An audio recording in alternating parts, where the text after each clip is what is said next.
Good morning. Good morning, everyone. Welcome to Ambition for Breakfast, where we bring you food for thought. And inspiration for your soul. On today's episode, we have the incredible Emily Susanah. She hails from New Mexico, but currently lives in Nashville, Tennessee. She's one of our editor influencers. And in this amazing episode, we get to talk to her about her recent collab with McCart, her marriage and how she met her husband. We delve into imposter syndrome and mental health and cancel culture and just things that she likes to do for fun. And so it's really an exciting chance for you all to get to see a side of Emily that you just haven't seen before on social media.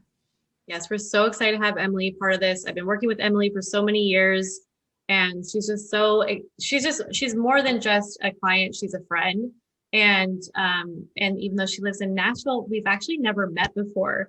But we've had many phone conversations, and we work together on sometimes a daily basis. So it's just going to be really special having her a part of Ambition for Breakfast and introducing you guys to her today. And it's her very first interview. So we are just, that much more thrilled to have her on our podcast, let alone her being such a huge name in the industry. So enjoy. Enjoy.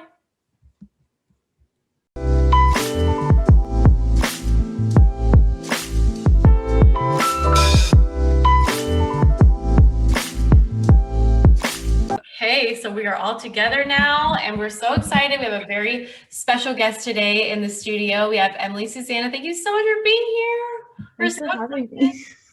Yes. It's your first interview and your first podcast. We're so honored to be a part of this. Yeah, I never thought it. I don't know. I listened to podcasts, a lot of podcasts, but I just never expected to be on one. Yeah, tell us what podcasts you listen to. And I listen to mainly true crime podcasts, a lot of them. I love that. Yeah. There's even a lot of makeup tutorialists now who get ready as they're telling crime stories. I've seen a lot more of those lately. Yeah. Oh, like Bailey Sarian, I think that's yeah. Huge fan. I even make John watch it sometimes too. I'm like, we're gonna learn about Bloody Mary. Okay, this is history. I know it's addicting to watch. But yeah, for us, I have been so busy, I feel especially in the last few years, that I haven't really attached myself to a podcast. But John listens to the Joe Rogan podcast. It's his every single day thing that he does. And Karen, I know you listen to some podcasts too, right? Yeah, I used to listen to the Joe Rogan one, but now that it's on Spotify, it's just less accessible because I like to just binge watch on YouTube. So that's how I mainly listen to my podcast, is just watching them. But yeah, I listen to a lot of other comedians too, like Bobby Lee, Brett Kreischer, Tom Segura, all of those comedians who are buddies. They all each have their own podcast and they have each other on all the time. So it's super fun. But anyway, ours is all about ambition and about what drives you and about success. So tell us just how you like to start your days.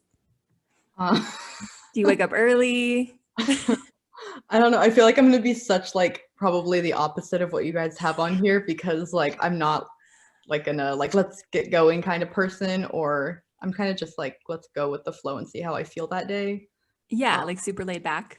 Yeah, normally I'll just wake up. Usually I wake up around the time my husband does at 8:30, have breakfast, and then I just decide what I have to do for that day. So do you plan your content in advance, or do you just kind of wake up and you're just let's just see what I feel like doing today? A lot of the time I know what I have, a couple options always for what YouTube video I'm going to do. And it's really whichever one is probably the best timing, if a product is coming out, or if I know something's on trend, or if I want to do something before someone else does, then I will no, that's how I do it. It switches all the time. So you're known as the cotton candy queen. So what drove you to, dye your hair all these fun colors and just basically become an influencer in the first place? I feel it kind of just happened because I used to be a little scene queen back in the day when that was a thing.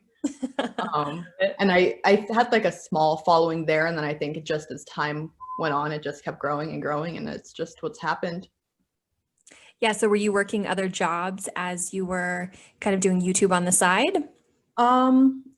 No, for a while I was doing, I worked like retail, like shoes, and then I worked at a movie theater. I worked for my mom for a bit, and then I had, I don't know, I guess it was a space of time. Me and my husband have always gone back and forth with someone's working and someone's not, and so he kind of like supported me for a bit, and then I started the YouTube, and I didn't know that like YouTube was actually gonna like make any money. Yeah, it was just a passion project. Right. How did you meet your husband and what does he do? We met through sort of mutual friends at a boba place. Like we were in high school, it was junior year.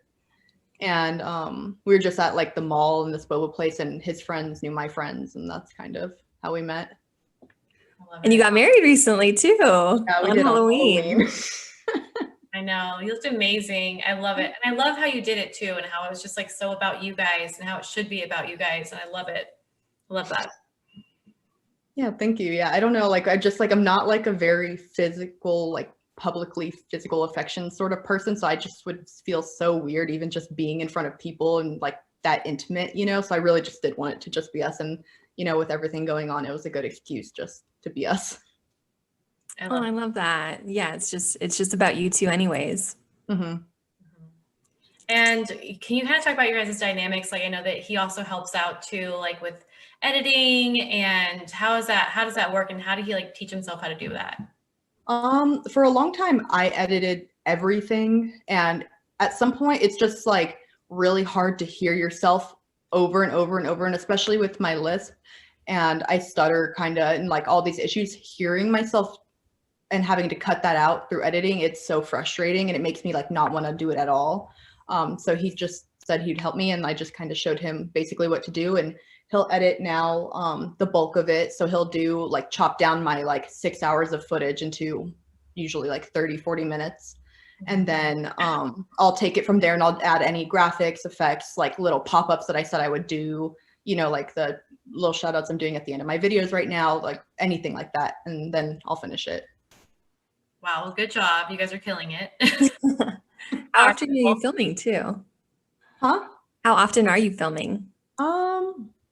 It really just depends. Like sometimes, usually it takes me 2 to 3 days to film a video, because a lot of the time, like I'll do the unboxing part, and then the next day I'll take my nails off that day, and then the next day I'll come back and actually do the nails, and then like the next day I'll do like the final or the update or the shots or whatever.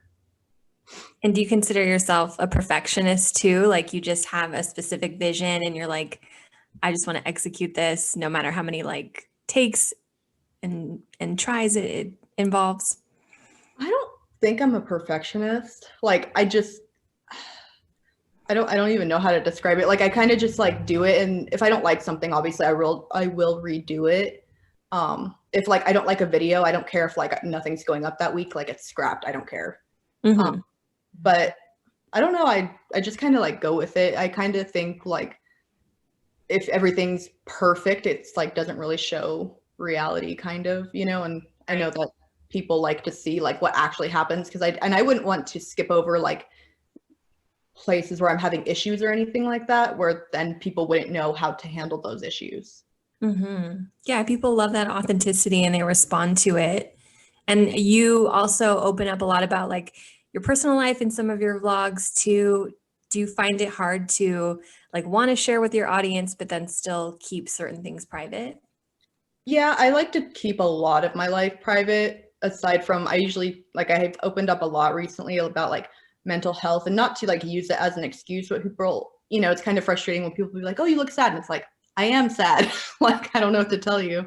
Mm-hmm. Or, you know, people are always like, what's wrong? And I'm like, I don't know. Like it's just, it is what it is, you know. Yeah, how do you navigate just social media with it being just so negative now? And it's a totally different space than it was 5 years ago. I created myself a second account nowadays, and that's like sort of my personal account, and that I don't really do any beauty stuff on that. And that's where I post like any personal stuff or like my daily life stuff. And those people, I feel like, follow it, and it's a private account. So if someone's, you know, being rude, I can just block them and it's done. Mm-hmm. but those people that like want to follow me there, I know are like interested in like me or my life or care about me, but not like my nails or my hair. And so I feel like I keep like a nice community around me. I talk to people like almost all day long in my DMs on that account. Like I probably spend 2 hours a day responding to DMs through both Wow. my accounts. Like I just sit there and like talk to a lot of people. I believe it. I totally believe it. How is it like on your other account, your Emily Susanna main account? Do you have a ton of DMs too, or? Yeah, I get a bunch. If I post something there, I'll get a bunch of DMs. Otherwise, I'll get some anyway. Yeah. But yeah, I probably get like on my personal account easily like 50 to 100 new DMs a day. And then almost same on my other one, but I try to respond. Like if you've messaged me, probably if it's like an actual question that like I haven't answered somewhere or talked about a ton of times, like I'll answer you. That's amazing. I know even on McCart, you know, sometimes they'll be like, oh, someone reached out to me, and then you'll forward it to us so we can get in touch to make sure everyone got their order on time. I know, you're so on it. I love it. Well, like, I don't know. I'm like, what's the use of having like a good relationship with the company if people are having issues? If I can pass that on, like I might as well. Oh, Yeah, exactly. definitely do it.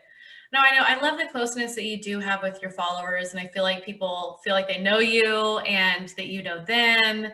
And I think we were talking about this before about like kind of being like, we're sort of already homebodies. So like quarantine didn't really affect us. And Yeah. Karen's the same way too. She's a major homebody as well. And so how, like, I guess, how has quarantine been for you? Like with friendships, are you kind of pouring more into social, or how's it been?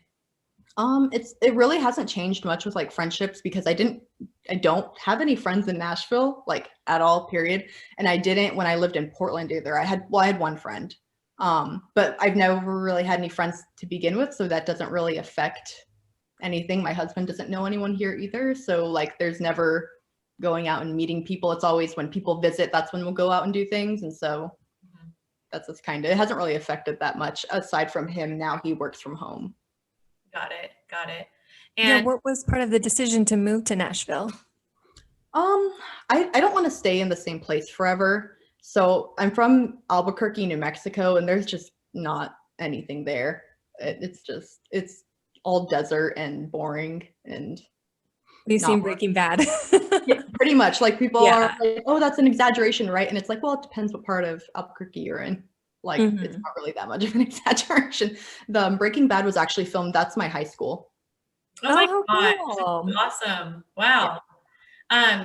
So growing up where you grew up, like, were you like in any like school activities? Like what were your hobbies? Like what was your thing?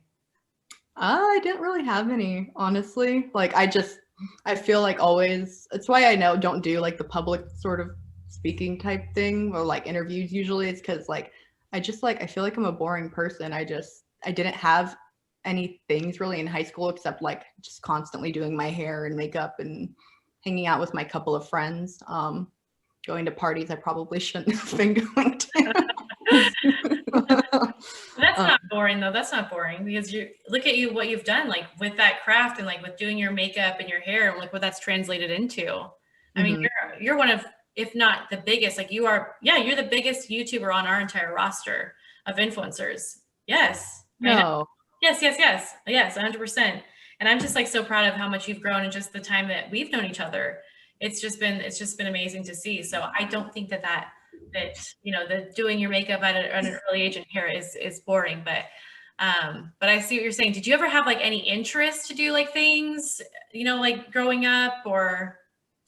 I think originally I wanted to, of course, like everyone that loves animals wanted to be like a veterinarian, but once I realized I would see animals in pain every day, I don't think I was like, I can't do that.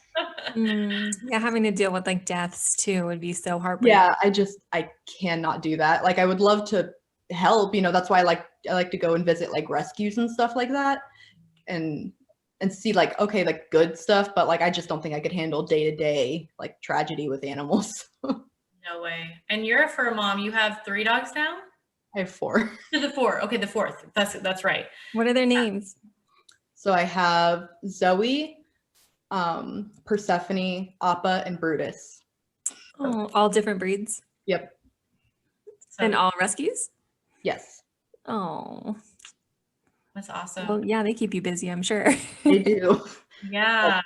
I mean, feel- I love the content that you post when it's your fur babies, and I love like anything you share about your house or like renovations. I'm like, let's go.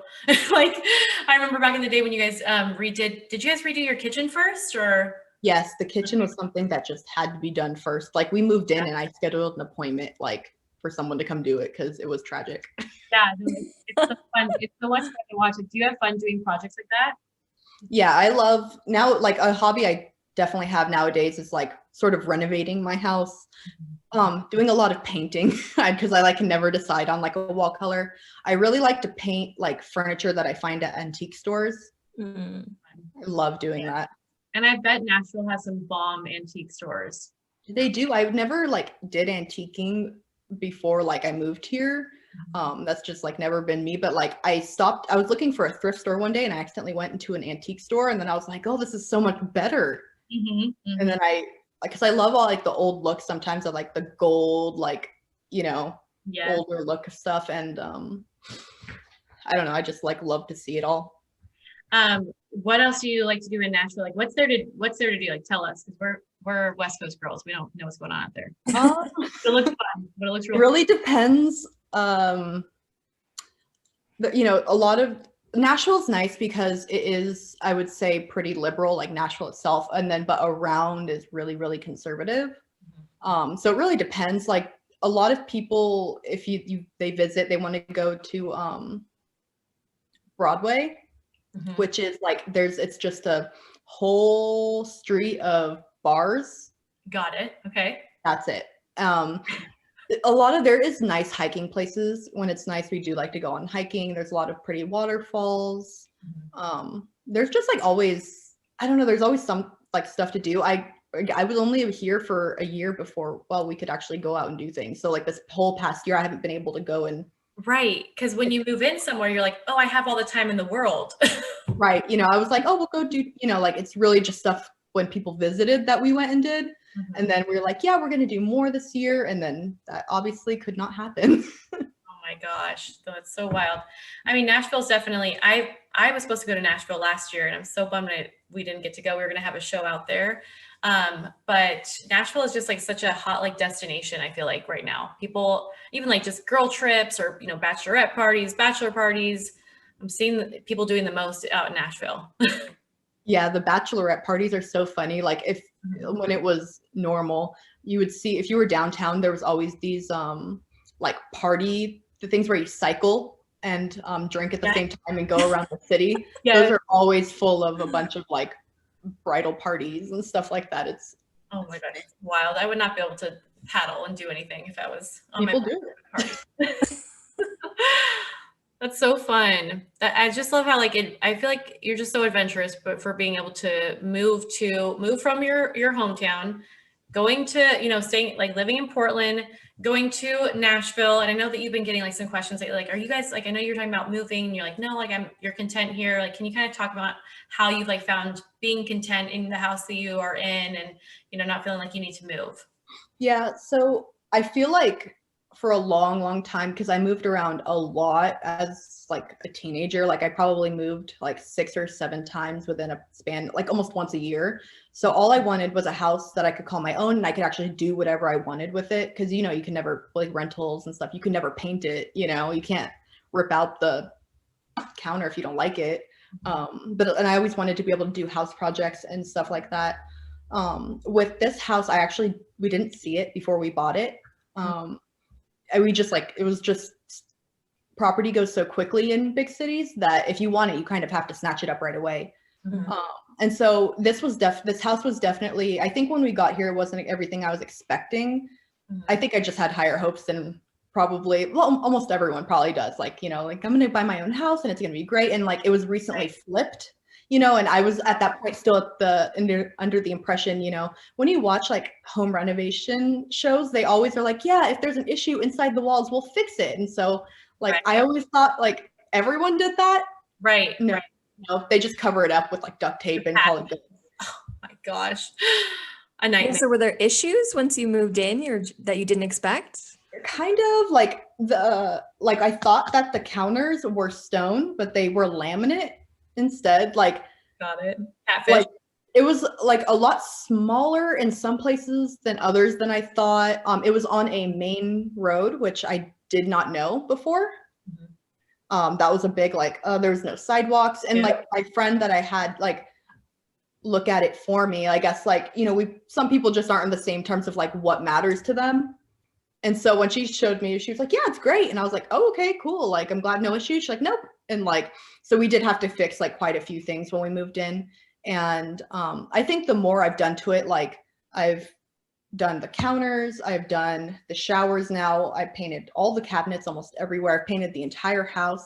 I've redecorated everything. I've done so much to it now that it feels like I did that. No one else can have it. It's mine now. That's kind of that's why it's it feels like home now, And also I feel like I've kind of gotten past, seeing, because I always see everyone in California, they have these huge houses and everyone lives so lavishly. And in my head, just because I do social media, I almost feel like I'm expected to also live that way. But I didn't really want to, but I kind of felt like it was expected, and I'm kind of over that now. I kind of feel like, I'm happy with my little house in the, middle-class suburbs, and I don't really need anything more. Yeah. Do you feel like there's a certain expectation that you have to live up to as an influencer?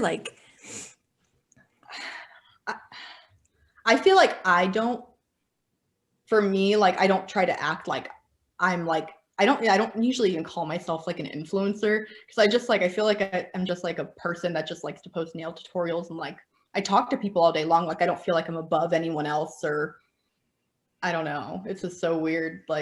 Yeah, you're just talking to your peers. Yeah, it's just I talk to the people that follow me we're friends, and that's kind of how I feel. Yeah, well, I love that, because there are different pockets and communities of influencers too. So out in the LA area, you can imagine it's a very different kind of scene. And that's why, and I love our company, because we literally truly work with the most genuine influencers in the industry. God has blessed us with that. But, we also still go to these events, and I see what's going on. I see the different air that these people have. And it's just so refreshing to be able to work with somebody like you, who you're just so level-minded and just so down to earth. And I feel like that is what our community is lacking so much of. Yeah. I never wanted, and I never want to be that person that's constantly involved in drama and making friends to social climb. And I'm just not into that, I don't need that. No, I know. And it's definitely a personality thing too, because it's just for me, if I ever were to be in that situation, I would just feel okay, I don't want anybody to do me any favors. And I just want to help everybody else. And, so it's, but it can also just get to people's heads. And I feel quarantine has been so good for the community, because now we don't have a lot of places to showboat. There's not a lot of events going on, which is so refreshing. And we are able to look at this and be wow, influencers in California, they have crazy houses, but it's we don't really need that stuff. Being through quarantine, you're just I appreciate what we have, And it did take me going through quarantine to be like that. Karen and I were just talking this morning, because we both really want to buy houses, and I'm renting this house. And it's it's a big goal of ours, but at the same time too, I've kind of come to the reality, okay, I can rent for another year or so, and not put so much pressure on myself. So we're 31 years old, we need to give ourselves a freaking break. So I know it's in your early 20s, you just set these expectations of yeah, I'm going to be married at this age, I'm going to have kids and have a house. And it's there's no timeline for those things. And it's we just put unnecessary pressure on ourselves to feel we have to complete those things. But yeah, it's everyone's on their own journey. In the long run, it's 30 years from now, you're not going to be oh, I should have bought my house a few years sooner. It doesn't matter. Yeah. Yeah, it's very true. But we're very proud of you for buying your house. It's awesome. Thank you. Yeah, I don't really have a problem with renting, but it was the wanting to paint everything. And I was if I want a pink house, I want to be able to paint my house pink. Yeah. Oh yes, definitely. I love it. Okay, so what is your hair color right now? What hair color did you use? So it's just I used a little bit of punky color a little while ago, but I keep it up with this Lime Crime color depositing shampoo and conditioner. Okay. I had blonde hair and I just used it once and it was already almost like pink. Because I left it on for a couple minutes in the shower and I just like do it every time, and now it just stays pink, which is really nice, like no fading at all. Oh my gosh, it looks so pretty. I'm obsessed. I'm like, I want all my walls to look like that. Oh my gosh. So so going back to kind of like what we were just talking about before, with you kind of experimenting with makeup and hair, when was it that what age did you start your YouTube?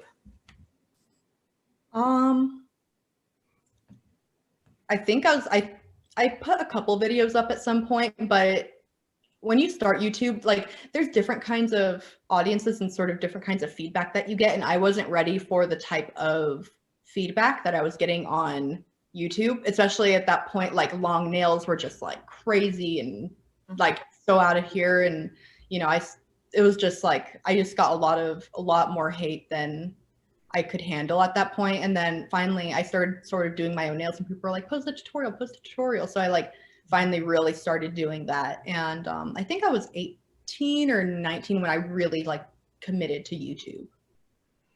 Bomb. Do you remember what your first, what were some of your first earliest videos at that point? I think I started swatching like lipsticks, like a whole collection of lipsticks, like a couple regular makeup tutorials, kind of like everyone starts out with. Yeah, so cute. And now when did you first get interested in doing your nails, and like when did you realize, oh, okay, this is what my audience is really like responding to too? So I've always gotten my nails done, whether like short or I think I started getting my nails done when I was like 12 or something like that, because I would just go with either like my mom or my grandma or whoever, and they would go, and my parents never cared how I wanted to look, so they're like, do whatever. So I just kind of started gradually over the years getting longer and longer nails, and probably by the time I was like 15, I was just like not having them cut off any length at the salon. And like it's hard to really find a salon that I was like vibing with, because every time I would get my nails done, like I feel like everyone in the whole salon would come over and look at them, and I kind of felt like, I don't know, like a circus act kind of. Yeah. Like every time I got them done, and that happened like almost every single time. And so I started going to more and more like expensive places that do like more specialty designs and like do forms instead of tips and stuff like that. And I was getting charged like over $100 a set, and they would still be kind of rude about doing them as long as I wanted. And like it was still never a great experience. Like I've never had like a great experience at a salon.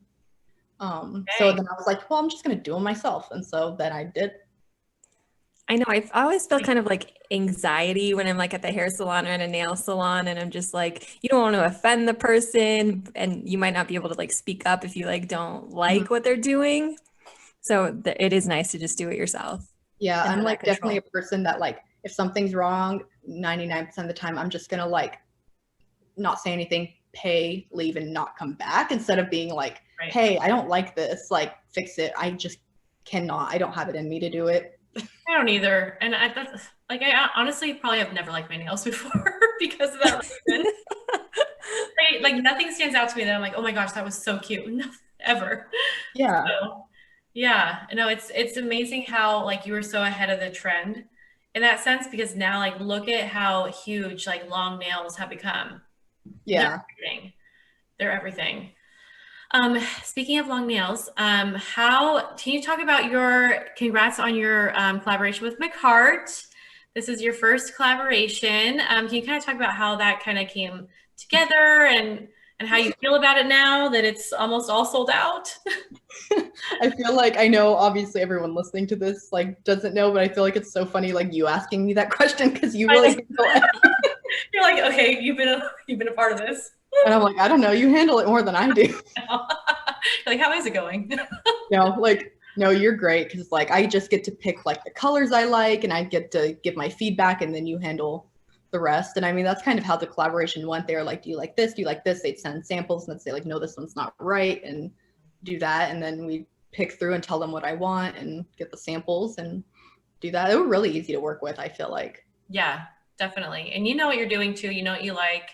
And so was it like a fun process for you to be able to like design everything and sign off on the packaging? Yeah, no, because like I had a clear vision of what I wanted, and I think early on McCart sort of knew what I wanted also when I said like the cotton candy theme, and because like they designed that packaging. That was the first packaging that they showed us, and I was like, I love it, except I changed the background color. Yeah, I know. They did a really, really good job with that. Yeah, they knew what I wanted, and so it was easy. They were like, oh, these are our options and probably what you want. And I was like, great, and like they showed me a lot of what I was already thinking, which is nice, Yeah, no, and I love seeing everybody who tags you and tags like McCart with their nails. I'm just like, this is so exciting. You guys don't even know where this began. Yeah. Began with a Zoom call, and it's just, I know, like the Zoom call was like because I think they DM'd me and they're like, hey, can we talk? And I was like, and I was like, you know what? They probably mean just like a sponsored video or something by collaboration. And then like we're on the phone and they're like, hi, we'd love to do a kit with you. And we're like, oh my gosh, okay, well, sign me up. yeah. Which was a huge deal for McCart too, because it was their first collab. Yes. Yeah. Mm-hmm. The first one out. I know. That's so awesome. And now it's almost sold out. So make sure to get yours before it's gone forever. And we have so many requests too of people just wanting it to be a permanent item. They're so sad it's limited edition. Yeah. I don't know. I feel like because we did it limited edition, like at first I wanted to keep it limited edition. There's nothing I hate more than like someone like coming out with something limited edition and then like being like, you have to buy it now. You have to buy it now. It's only going to be available now. And then like they restock it like 5 more times. You know what I mean? Like, I feel like that gets frustrating to like people as well. Yeah, definitely. Well, yeah, when the restock sells out in a minute and there's just like thousands of people trying to get it all at once and then the site crashes and then it's like that's just not a fun experience to put your followers through. Yeah, like I didn't care about like the whole, because a lot of places will just say they're sold out even if they're not, to just create hype, and like I did not want to do that. Like that's why it's with our like full launch, the restock or whatever, it's still available. It's been available for 2 weeks or a month, I don't know, 2 weeks, a month. Yeah, like 2 weeks. Yeah, it's been available for like 2 weeks. That way, like people could have planned to get it. They could have, they can get it on Amazon. They could have gotten it on McCart. Like we tried to get it everywhere pretty much. Yeah, I know they did a really good job. I love that. So you're just like so in your followers' corner, and I just love how we were able to work with a brand who like would listen to the things that we were like suggesting, so that we can make things easier for your followers. And like I just love how you handle things, and you're just so full of grace, and you're like, okay, let's go. And I just want it to be, obviously like it's a great opportunity to have a collab, but you are really trying to make it like very cost effective for everybody else, and you're just very concerned about everybody else, and it so translates. Like people are like ride or dies because like it totally translates, and I love that. And I love that McCart was like, yes, like we're open to this. Mm-hmm. Yeah, no, that was really nice. They were able to like, because I was like, no, I want people to be able to do this, and I don't want to like with the price thing, because at first it was like $69.99. Right, and you're like, and I was like, but international shipping was free at $70, and I was like, we gotta up it that 1 penny. Yes, exactly. That's what I'm talking about. Like that scrappiness is like amazing, and that's for your followers. So I know I was glad that we were able to make that happen. So I also want to know too, like because we've been in quarantine, like things have definitely changed with brands. I want to know from like your perspective, like how has influencer deals and the deals we've done like kind of like changed, and where do you see there being opportunity in the future? I feel like nowadays brands are focusing on the DIY, like, oh, you can do your hair at home or you can do your nails at home. I feel like I definitely get a lot less PR now from makeup because they just like slowed down. They can't launch as much stuff as quickly because people, just like where are they wearing the makeup to? And Right. like also a lot of people don't have as much money, just keep spending on all these new launches. I don't know. I don't take a ton of sponsored stuff. So like, yeah. I know, because you like to, fun fact, Emily likes to test everything out before she commits to working with any brand, which I feel like is so genuine and just so real and very like special and unique about you. And so, yeah, if you guys see Emily promoting any kind of brands, it's because she loves it. Yeah, like I feel like, and that's just how I feel like it should be, you know, like you should generally like try the product out, or, you know, if they're like, oh, a lot of times it's like, oh, would you like to do this? And it's like, yes, as long as I like the product, and then you get the product and you like it and you can continue, or, you know, if you don't, then you say, you know, I don't like your product, sorry.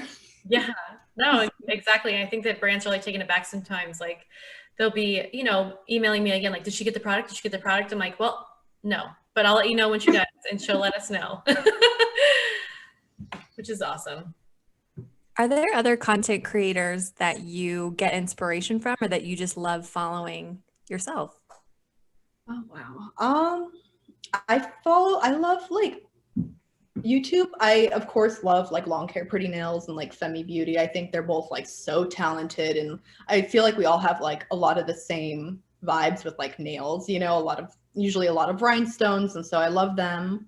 I also like to watch a lot of like different stuff on YouTube. I watch, you know, a little bit of nail, a little bit of makeup stuff, but I like watching like soap making videos, so, like royalty soaps. That's like one of my absolute favorite things to watch. Awesome. Give us some recommendations of what we should be watching. Watch that, and then I'll also just like search for random like people doing car detailing. Like it's like so satisfying to me to see like a dirty car go to like brand new looking. Oh my gosh, that's how I you love get down. that. Do you watch ASMR too? I don't like ASMR. I Yeah. like when like someone voices over and like, now I'm going in with this thing, you know, but I just like love like whole process sort of things, you know, or like home renovation things. I also love like really, really long like video essays, either on like movies or TV shows, or, you know, just different stuff. Oh my Yeah, gosh. movie reviewers.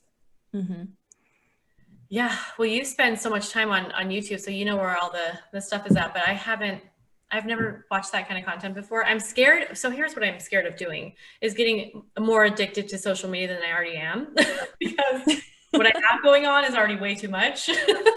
So like I won't even like make myself a Pinterest account or anything like that. It's kind of like a joke in our company, because I just am scared that I'm going to be addicted to something else, and it's already a lot. I don't know how you have any time to do anything. I don't. And I don't even talk to John sometimes. I feel so bad. I feel so bad. And he'll be like, I told you that 2 days ago. And I'm like, I wasn't listening. I'm so sorry. I'm working on it. Those are things I'm working on. We have actually expanded our team as of recent.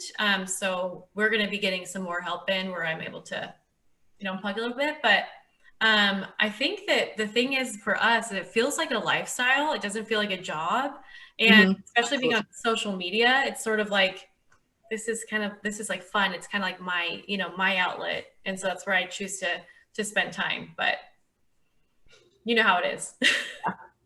I feel like that too. I don't feel like when people are like, oh, what's your job? I'm like, I feel weird saying it's like a job. You know what I mean? Because it definitely didn't start out like that. And I also feel like I don't make it sort of a job for myself. Like I try to post a video every week, but not, if I don't like it, I'm not going to just post anything, just get it done. You know what I mean? Like, it's not like a task I have to finish. Yeah, exactly. You're your own boss, which is amazing. Like you film when you want to, you get it done when you want to. I mean, of course there's deadlines ever so often, but you've never missed one, I must say. I kind of want to talk about too, because we'll have some, you know, people listening in who, you know, want to become an influencer and love and appreciate your approach. Like, what are some things some, you know, tips that you can share and some insights you can share with somebody who's like trying to start out, or maybe already is an influencer? See, I feel like it just sort of has to happen organically. I feel like it's really hard if you sort of like, I'm going to be an influencer and I'm going to get famous, whatever. A lot of the time you're pushing yourself into that life or the whole community, when it's usually like with negativity, usually how it is. I would say, like, if you're trying to find a way, find something that you're good at, that you love, that a lot of other people maybe like don't. Like when I started doing nails, like of course there was people doing nails. Like I'm not the first person to do nails on YouTube, but there wasn't as many people doing them like almost no experience doing nails, like trying out a bunch of different kits and like just kind of doing that. Find something that's like unique and has, because there's always content for everyone. You know what I mean? Like if you'll make it, someone will watch it. Yeah. You kind of have to find like the right community for you and then just make content, like try to do new ideas in that and do it. Yeah, being organic is so important. And, you know, this last year really was the year for relatable content and, you know, less production, which has been like exciting. And it's kind of also a bummer because like now that we have like a studio and stuff, like we've stepped up our content so it could look professional.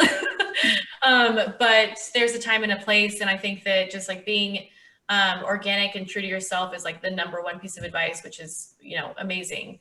And not trying to like replicate what other people are doing. That's so important too. Yeah, like it's definitely stay on trend, you know, but like do it your own way. Like I've taken a lot of, like I said, like I like watching like all different kinds of stuff. Like one of my like bigger videos recently was I found these paints and it was like the blackest black paint, like a mirror paint. And I saw all these people doing crafts with it because I like watching that kind of stuff. And I was like, I wonder if I did that on my nails. Epic. And then like people love that. Oh my gosh, that's so epic. I know, I love it. And I love that subscribers draw my nails. Like that is really I love that. Oh, I loved that post. Mm-hmm.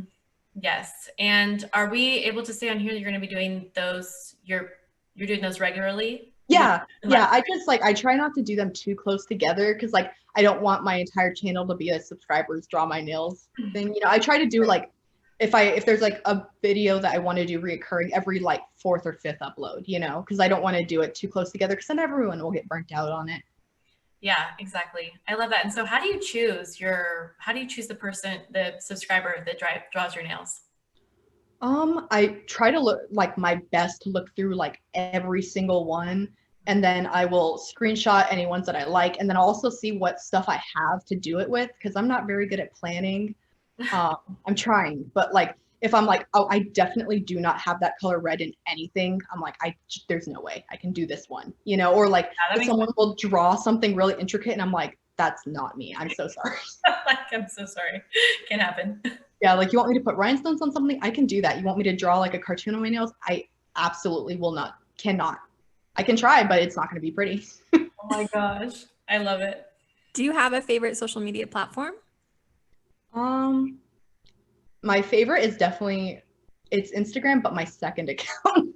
Yeah. I spend a lot of time on my second account. Like if you follow me on both, like I'm trying to be better about posting on my main account, but I post a lot on my second account. Cause like I like my little, you know, community of like friends and just like people. And I always get, you know, I post something and I get always replies and I, you know, like have conversations about it. And like, because I don't have any actual friends like here in Nashville and I only have a couple other like close friends elsewhere, you know, in other states. I don't really have a lot of people to talk to. So it's nice to just talk to people like all day long about various things. Do you always try to stay on top of like what's happening with like the algorithms, or you just kind of do your own thing and, you know, gravitate towards what you feel like your audience wants to see? I feel like I try to keep first and foremost like what my audience wants, because like if they don't like it, like what am I going to do? You know what I mean? Like I obviously like I'm pretty fluid with what I like to do also for them, you know, because if they're like, oh, we really want makeup, then I'll do makeup. Like if they want nails, I'll do nails. Like, you know, I love doing it all. So like, it's really just whatever they want. Cause without them, I'm like, wouldn't be here, you know, like, and I'm sure people are just always reaching out to you to be like, oh, try this product and I want to see this next. So it's like, there's no like shortage of ideas because you just have this like influx in this community that you built. Right. Yeah, no, it's really helpful. Like people tagging me and stuff is really helpful because that's how I would say probably like a fifth or a sixth of my ideas is people be like, oh, try this. And I'll be like, a lot of people tagged me in this. They want to see it. Let's do it, you know? Yeah. And then I saw too your stories about, sorry, why am I blanking right now? You're fine. The hair dye color company, Arctic Fox. There you go. And just about wanting to support brands who, you know, you personally stand by. So is that important to you, just like the brand ethos and, you know, supporting, you know, small businesses that, you know, need that extra love. Yeah, I really try to support like small when I can. That's why I like to go to a lot of local stuff. Like if I have to have someone do something in my house, I always do local. Like I really, really try. And I feel like with supporting companies, like I feel like as long as they're trying to do better, then I'm on board with that. Like I love when they're like trying to do better, but if a company makes it obvious that they just don't care, then like there's so many other options for everything out there. We don't need it. Sorry. And even like if I know you personally, like I mean, I didn't really know Kristen that well, but I've had lunch with her. She lives in Nashville. Like, and like even then I was still like, I just can't anymore. Like, because I felt like it wasn't like changing behavior. It was like old behavior and the same behavior continuing. Right. Definitely. Yeah. And it's like that cancel culture. It's not just on social media. I mean, it's like translating to brands too. So like for us, crafting brand voice and, crafting that image is difficult because I feel like people are always looking for like an excuse to jump on board and like try to cancel you, whether you're a brand or an influencer. Yeah, I feel like the best way is just like listen what people are saying, you know what I mean? And sort of like if people are telling you something's wrong, you need to like read up on why and, fix that. And people are usually like, as long as you acknowledge what you've done and you're like, oh, I didn't know, let me change that and apologize and then don't do it again and continue to try to do do better, then I feel like people are pretty lenient. Like, then people, are a little bit more on board with that. But yeah, if you're just like, meh, I don't care, then that's when it's like a problem. I know. And it goes back to that era of like, there's a group of demographics in LA, a group of different influencers who has that air. And it's just like, is whatever, but that doesn't even fly anymore. Now people are holding influencers accountable, and as they should, and they should have been held accountable from the very beginning, in my opinion. But it has humbled up some people quite a bit. So, which is good. If people are learning from this, awesome. Like that's preferable. Absolutely. Do you have aspirations to start your own brand one day? I don't think I'm like a good person. I don't. I'm like, we need to delve deeper into this because you mentioned that you have imposter syndrome. So talk about this. Basically, I just like don't think imposter syndrome. It's like that's what everyone told me about. I finally looked it up and I was like, yeah, I guess like I just don't think that I deserve like to be like, I don't know where I am. Like I don't understand why people like me. I feel like everything I put out, I think it's like good in a sense, but I also hate everything I do because I think everything I do is terrible. Like it's just like so you're your own worst critic. Yeah, like I think I hold myself to like a really, really high standard. And I feel like people, like I feel like for everyone else, if they're like, oh, like, like I have depression, I haven't done anything for months, I've been like, that's okay.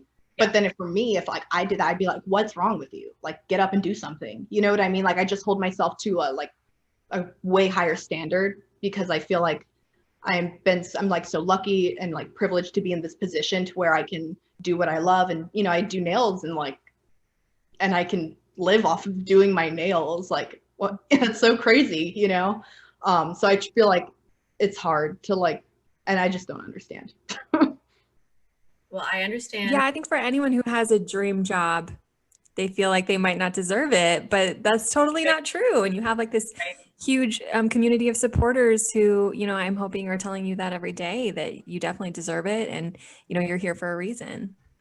Yeah, they do. I mean, of course, like I get, a lot of messages every day saying like I help them in some way. And I'm so glad I can do that, because I know I can definitely relate to that because I'll watch people and I'm like, wow, like they're doing that. Maybe I can get up and do that, I feel like I'm not exempt from just like being with everyone else and doing that kind of stuff. Like I watch YouTube and I'll be like, maybe I need that too, like I need to go buy that or, like, oh, that what they're saying does make sense. It was Femi, I think, that said, it was in her review of my kit and she said, like comparison is the theft of joy.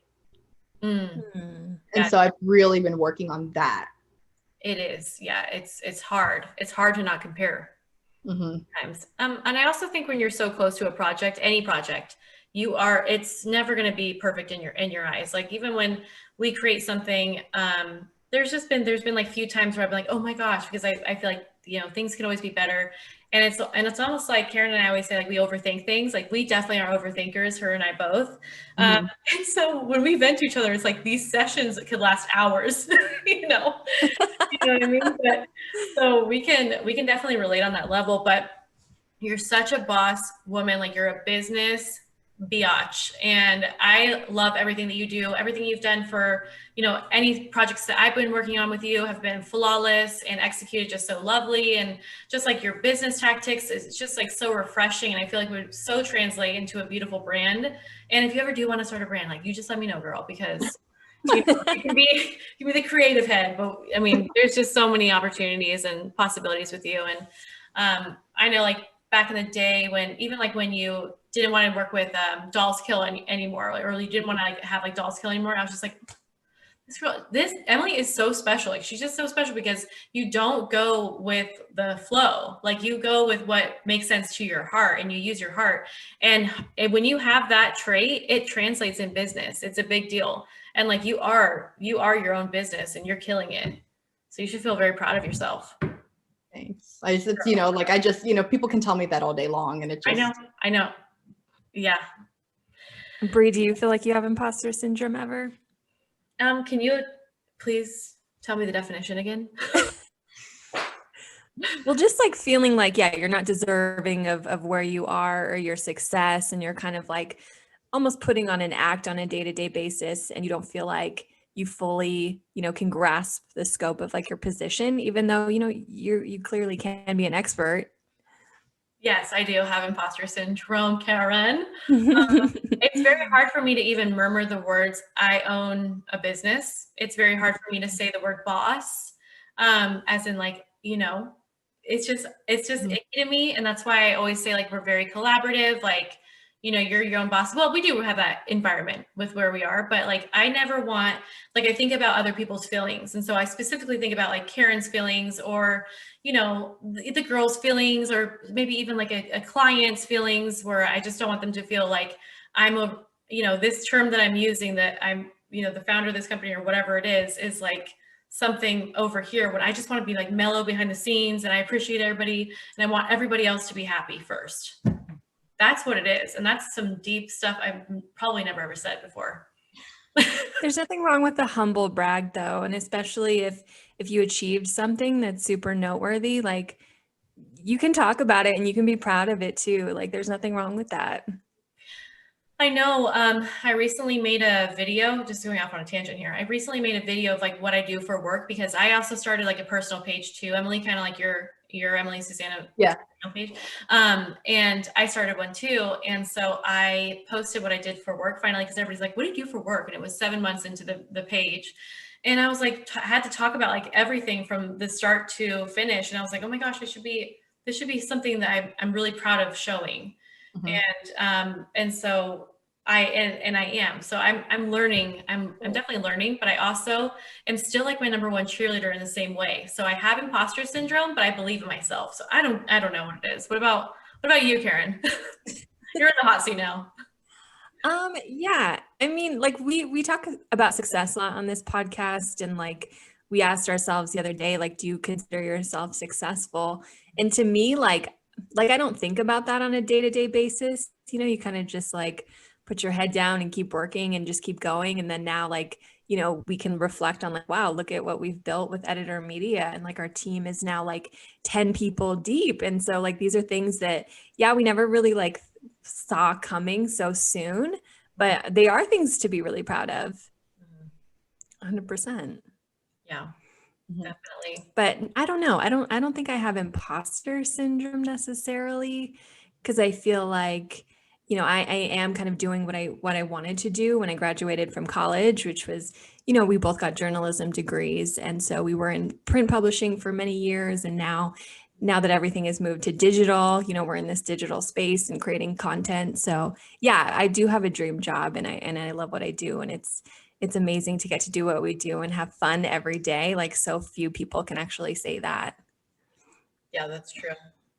That's true. I want to know too, like, so you're creating content all the time. You're on all the time. You're on DMs. I get it too. Like, I don't get what you get, but I mean, maybe like a tiny baby percentage of it. And it's It can be overwhelming, but also very rewarding too, because you know that you're helping people out. How do you what do you do to unplug? Like, what are some of your hobbies that you do to unplug? Usually it'll be like going to the park with my dogs because like I have to watch them. I can't be on my phone. Yeah. You know, like when I could sort of like, you know, doing like the antiquing. Mhm. But I mean, I really do spend a lot of time on my phone, but you know, just like it is what it is, you know, but I don't really consider it like even social media because I don't really even just like scroll unless it's TikTok. Mhm. Oh Because my he gosh. doesn't just sit there for an hour and watch a bunch of TikToks. Oh shoot. That's another one I can't get addicted to. I just got to stay off of it as much. I know. I like try. I'm like, okay, you have 5 minutes. Like, I love it. I love I that. know it's made everyone's attention span so short too. Like we just want to see these like 15-second videos over and over and over again. I had to put a timer on my Instagram account to tell me every day when I've spent an hour and a half on my Instagram account. And when I get the timer and it pops up, I'm like, okay, that's it. I gotta cut it off. It's you got hard. to do what's best for you. You know, if that's what you need, then I know. That's what I need. And that's why I stay away from TikTok and Pinterest and YouTube sometimes. Yeah, those weekly reports where it shows your screen time on your phone are just like depressing. They are. yeah, I'm like, I get it. And I'm like, how? I know. Like your time is 22% increase from last week. You're like, how does this happen? You go into these rabbit holes, which is wild. So fun fact, we are launching our podcast on or around Valentine's Day. And so I love talking about love and like relationships and everything. One of my favorite things to talk about. But I want to know from you, like, what has been your best date ever with your husband? Honestly, I don't think we've done many dates. We just like Tell me. Okay. when we met in high school, we just, you know, like don't really have much money to go like do things or we used to go when we lived in New Mexico for a little bit to like the melting pot and it's like that's so fancy and like I like doing that, but for a long time we didn't go out because didn't like how I looked. And so for a long time I was like he could not get me to go out to like a date and he asked me on a date all the time. He'll be like, you want to go on a date? And I'm like, it's hard for me to go out, but like let alone like do like a whole date. I hear you. Yeah, we like to go. What was fun last year is we I like to go to like influencers shows when they actually like have a live show.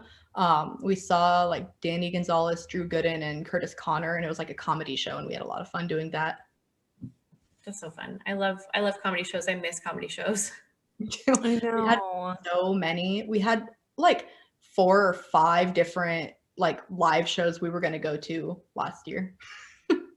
Oh my gosh. I feel like right in when quarantine happened, like there were a ton of things that came out. Like who's that guy? Like Maniscalco? What's the guy's name? He's so funny, but like there were so many like Netflix specials that came out and like Chappelle came back with his and stuff. And I'm like, this isn't the same, but it's special, I suppose. Yeah, yeah, that's so fun. Okay, so because obviously quarantine, were you guys going, like, what would be like your ideal like honeymoon? Like, were you guys going to do a honeymoon? Like what was going on with that? We've never actually been on vacation together ever. Because we have our dogs and it's really hard for us to leave our dogs in the care of someone. Like this last time when we left our dogs to go get our newest dog. Yeah. We drove, you know, we were gone for like 3 or 4 days and that didn't, with the person watching my house, it didn't go that great. Oh, no. And so that like, it's just so hard to leave the dogs. And so ideally we would love to go like somewhere like tropical and actually have like a nice like vacation. My dream vacation is Bora Bora. Like I die when I see people at those little Huts. Yes, they're so cute. Like I absolutely love it. I would love to do something like that. He really, really wants to go to Japan. And so he told me like 2025 or something, we're going. Like, and that's probably a big trip we're going to save up because he wants to spend like a couple weeks there. So that's amazing. And Karen loves Japan. She's the expert on it. I would love to go to Bora Bora too. Yeah. I wish I was the expert on Bora Bora. Yeah, me too. I know. Just look at the pictures all day long. Mhm. So okay, going back to dog sitting. So is there like a way to maybe like earn like trust with someone where they're like maybe like a dog walker once a week and then like, you know, give you I don't know. It's like so hard because I got this person from the Rover app, you know, and I was like, we're gonna try it. And I even met them before, you know. I was like, I have to meet you. And I met the person and their partner that I was like, you know, it's fine if they stay. I told her like I don't really want you guys going out much because we don't leave the house much at all. And so like our dogs being alone for like 6 hours is not normal. Mhm. And like let alone like then strangers coming back, like I just don't think that'd be good for them. And so when they're like, oh, can we both stay here, I was like, yeah, no problem. Yeah, it didn't go super well. So I don't know. So now I was talking to my dad about it and he was like, well, just fly in like his girlfriend's son or something like that, like someone one of my parents stepkids will come and watch my dogs or something. That's what we're going to do from now on, because like I think that would even cost less than what I had paid this person, because I paid them so much money because I thought I didn't want to cheap out on anything, because I was like, these are my dogs, like, and I want someone to feel like I'm taking care of these dogs, like I'm getting paid a lot of money, right? You know, like I wanted to do my best job. And I felt like if I was like, oh, I'm going to cheap out and give someone like, I don't know, $50 a day, then they're going to be like, why am I taking care of these dogs? These are a lot, you know? Right. I paid the person, I think it was 4 days. You want to guess how much? I'm going to cry. $1,000. You're kidding. For 4 days. Wow. And I care your dogs. Yeah. I love my dogs are like everything. And so I was like, yeah, it was. Dang, I get that too. So is that from the Rover app, or were you like, I'm just going to throw some money on top of this? No, it was from the Rover app. So we actually came back early. We had planned to be gone all like it was from like a Thursday night to midday Tuesday, but we actually got home like it was like 5 a.m. on a Monday. So I let her keep all of the money. I told her before, I was like, hey, we're going to be back like at 5 a.m. You know, that way she knew and could be ready to go. But that didn't happen. Nope. They stayed. I can't say for sure what they were doing in my bathroom for an hour when we got back. Oh my gosh. But all I know is that it was a mess in there after they did. I got home and there was dog poop on the floor. And oh my gosh, we were like, hey, it's time to go. Because you think after, like, if you're dog sitting, you're like, okay, I'm going to leave as soon as the person gets here. Oh, and I told her like the night before, like 5 hours before, half an hour before, like ready, you know, like hi, bye. Because like we had just been driving for like 18 hours. Like we wanted to go to sleep. Right. So yeah, I was like knocking. I was like, hey, we're back. They're like, okay, going to the bathroom. And I was like, both of you? They're like, yeah. Okay. 30 minutes later, hey, you guys okay? Yeah. Like, I don't. Okay. Bye. Yeah. It was like, they would not leave. And it was like really scary. And like, just like, I don't know, like they wouldn't leave. They wouldn't come out of the bathroom. I was like, what are they doing? Like, I mean, I kind of feel like I knew what they were doing, but. Yeah. That's very invasive. Did you report them to the app? It's like I went back and forth with it a lot, because like I get scared, because then they know where you live. Like if you get them, you know, like I would be scared. Like, I don't know. No, I didn't, because like I just, again, like I said, like I have a really hard time like speaking up for myself. Like I can't even do it like with the nails thing. Like I couldn't even do it for this, and it was terrible. And I let her keep all the money too, because I told her, I was like, hey, we're coming home early, but you can keep the pay. Like, thanks. Because she was sending me a lot of updates and they seemed fine. Yeah, what the heck? Yeah, and like, but yeah, when I got back, it was just like, and I had like heard, because I have a ring. Sorry, this is like a long story. I'm just going on a rant at this point. No, keep going. I have a ring, and like she had friends over that she didn't ask, and then like they were like, they have cameras here, so like watch out. And it was only we only have a ring, and like I caught that on our ring, and it was weird, and like Okay, that is so strange. yeah. And then like when one of the times they were leaving, they told the dogs not to be a little bitch, and I was like, Are you kidding me? mm-mm. Don't be a little bitch. Yeah. Oh my, hell no. No. I know. I was like, we saw that on our way home, and I was like, there's nothing we can do about it right now. Like we were like 12 hours away. I'm like, we're driving. Like that's why we decided to not like take a break. Like so we left. I don't know. It was like sometime on that Sunday, and we drove 18 hours. I mean, it's, oh my gosh, I would too. I would absolutely do the same thing, but it's kind of a bummer because you did everything the right way. Like you met them before they even like watched the dogs, like you went through Rover, like you went through all of like the tasks, you're even paying extra. And then this like still happens. It's like, that is a freaking bummer. Yeah. I felt like really, like I had a hard time after that couple days because I felt like really disrespected and like really like taken advantage of. Yeah. Yeah, this is, and like, and I even like I got her social media and stuff and everything before because I was like, I want to make sure, like, Yeah. and then I also left her a birthday cake because it was going to be her birthday. What the heck? No, I'm sorry. This is ridiculous. This girl got the royal treatment. Yeah. I thought so, and like I had like a guest bedroom, like, and I thought it was like decent. I really tried to do I like try to go above and beyond for like anyone that's like doing anything for me. I try always hard to like tip well, and like always, you know, for people that are like doing work for you. Mm-hmm. But yeah, so that was a really hard experience. I'm still like, I can't get over it. No, I can't get over it. I'm upset for you. That's ridiculous. Yikes. Yeah, Rover needs to vet their people better. Yeah, Rover, are you listening? They're never going to sponsor us. I know.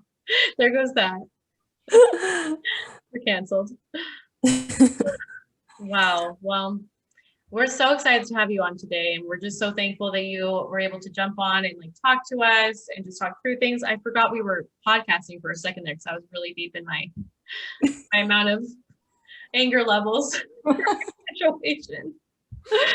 But is there anything like that you want to like add about like, you know, goals in the future? It can be you know, it can be short-term goals, it can be long-term goals, both.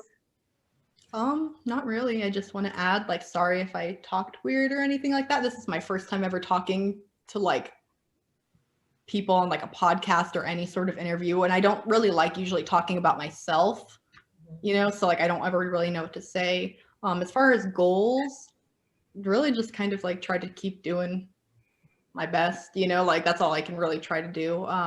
We're going to be redoing the house a bit.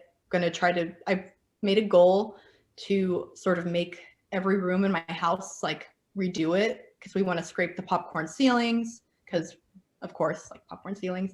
And I've decided, like I painted my whole house gray and I had everything gray at first. And I think that's kind of like not making me feel happy. So I was like, you know what will make me feel happy? Painting the entire house pink. So that's what I'm going to do. Oh my gosh, I love it. You're going to do the outside as well? Kind of, yes. I don't want to draw like too much attention to myself on my street, but I painted my door pink the other day, the front door, and then this weekend, yeah, my husband, we're gonna paint our brick white and then our shutters pink. Oh my gosh, so cute. Yeah. Are you gonna vlog any of this for your YouTube? I'm gonna try to, because like it's like I'm like I get weird with doing like the front of my house because I don't really want people to know which house is mine if they ever see it, or you know, I'd like privacy for that. But for redoing each room, for sure, we're gonna do our closet soon, and we have like built-ins that we're gonna do and like totally strip everything, and I'm gonna film that for sure. That's so bomb. You're like the cotton candy version of Joanna Gaines. I'm a knockoff cotton candy.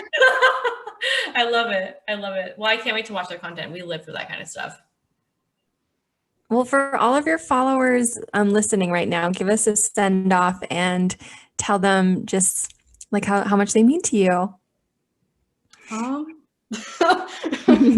put on the spot because I'm not really good. Like I said, you know, I'm not really good at like public affection or anything like that. But, you know, I always say like, you know, I'm so grateful for everyone that supports me, whether they watch or, they buy the kit or just whatever in any sort of way. I appreciate it all, because like it's crazy that like I cannot believe how many people actually bought the kit.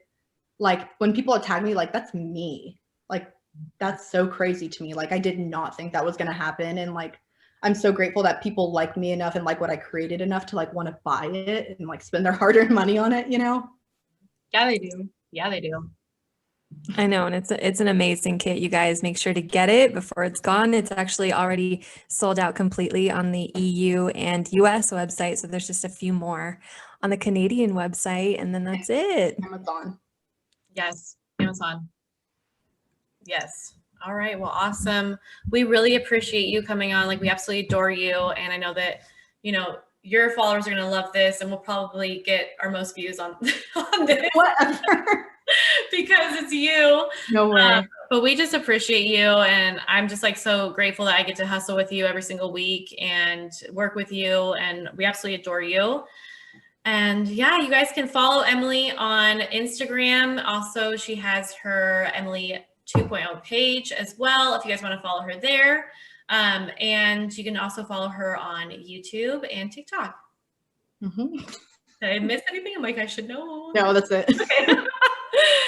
You killed it. Your first interview, first podcast. Yes. Good job. Yes, it was an honor having you. Thank you so much for joining us today. Thanks for having me. Yeah, thank you.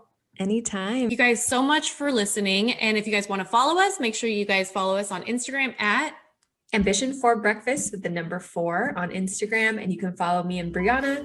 I'm at Written by Karen on Instagram. and I'm at Brie Armstrong. Thanks so much for listening.